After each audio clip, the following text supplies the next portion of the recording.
plusieurs fois centenaire devant nous, Waouh. qui a dû commencer à pousser à l'époque de Rabbi Nachman.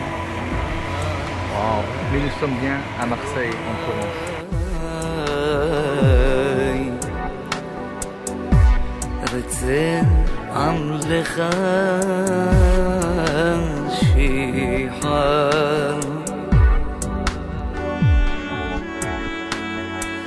حلوت פניך במעמד השחר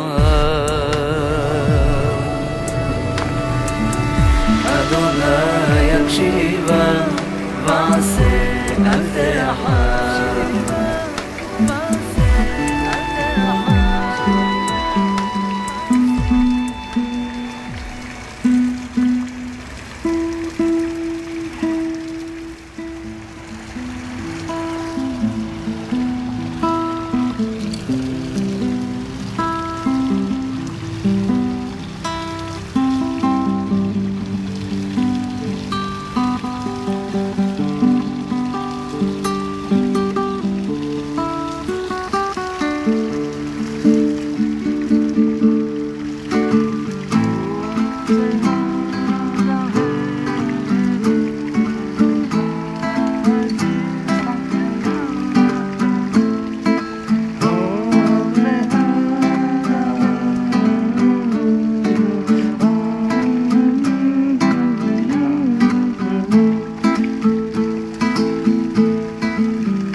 On va essayer de dire quelques paroles sur les intentions du mois d'Elul que Rabbi Nachman a caché dans l'enseignement numéro 6 du Likutei Moharan. Et il explique qu'un homme donc doit, s'il veut mériter les honneurs divins, qui sont en fait certainement des choses extraordinaires, il faut qu'il s'éloigne des honneurs des rois. C'est-à-dire qu'il ne faut pas qu'il recherche les honneurs sans qu'il soit sûr de les mériter. Même s'il est sûr de les mériter, il ne faut pas qu'il recherche. Si vraiment il fuit les honneurs de façon émette, il obtiendra de façon cachée, sans que personne forcément le sache, les honneurs d'Hachem. Et sur ces honneurs-là qu'il recevra, personne ne cherchera à enquêter s'il est apte ou pas à les recevoir. Maintenant, le contraire, si quelqu'un recherche les honneurs, dans ce cas-là, il obtiendra ce qu'on appelle Kavod Melachim, c'est-à-dire les honneurs des rois. Et sur ces honneurs-là, tout le monde cherchera à enquêter, est-ce que cet homme vraiment est apte à recevoir ces honneurs? Et dans ce cas-là, ça ne sera pas du tout la même chose. Donc maintenant, ce Kavod Eloki dont parle Rabbi Nachman, cet honneur divin, il nous explique que ça s'obtient uniquement grâce à la tchouva. Et la tchouva, il explique que la tchouva, c'est quand on arrive à écouter quelqu'un qui nous insulte et qui nous méprise, et qu'on arrive à se taire, à la fois avec notre bouche et notre cœur. On se tait pour Hachem, pas pour faire souffrir la personne, mais on se tait pour Hachem, on accepte. Et dans ce cas-là, on est en train de faire tchouva, et on peut dire vraiment qu'on fait tchouva. Et on transforme donc le dam, c'est-à-dire le sang qui est dans notre côté gauche du cœur, qui est le siège des passions et des mauvais traits de caractère. On transforme ce dam en dom, qui veut dire se taire, et on enlève ce sang qui bouillonne dans le côté gauche, le mauvais côté du cœur, on va dire dans ce cas-là, et on se purifie ainsi comme ça de notre Yetzirah, de notre mauvais penchant, en se taisant devant les insultes. Maintenant, dans cet enseignement, il parle aussi que quelqu'un qui veut rentrer dans la tchouva, il faut qu'il soit expert en halakha. En halakha, c'est à la fois la loi juive, mais là il parle pas réellement de ça, mais c'est halakha, c'est le chemin, ça veut dire qu'il faut qu'il sache cheminer dans le service divin, à la fois être fort dans les montées, ne pas s'enorgueillir quand il monte, et à la fois dans les descentes, savoir que Dieu est toujours avec lui, et que malgré tout, qu'il soit en montée ou en descente, il a dans ces deux phases de sa vie la possibilité de s'attacher à Hachem. Et il faudra qu'il sache vivre ces deux sortes de phases, parce qu'un homme peut passer par des millions de montées et surtout des milliers de descentes dans sa vie.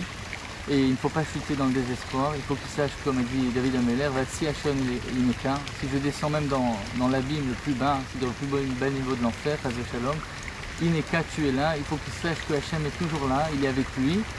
Et donc ne jamais désespérer, ne jamais s'attrister, s'angoisser ou s'énerver si on n'arrive pas à faire de la Avodat Hachem, savoir que c'est une épreuve et que l'épreuve c'est de savoir que Hachem il est aussi avec nous. Alors on souhaite à tout le monde de passer un bon mois d'Elul et on encourage les gens à venir avec nous à Rosh Hashanah, vivre Rosh Hashanah avec Rabbi Nachman et toute la Simcha et la Shekhinah qui l'accompagnent.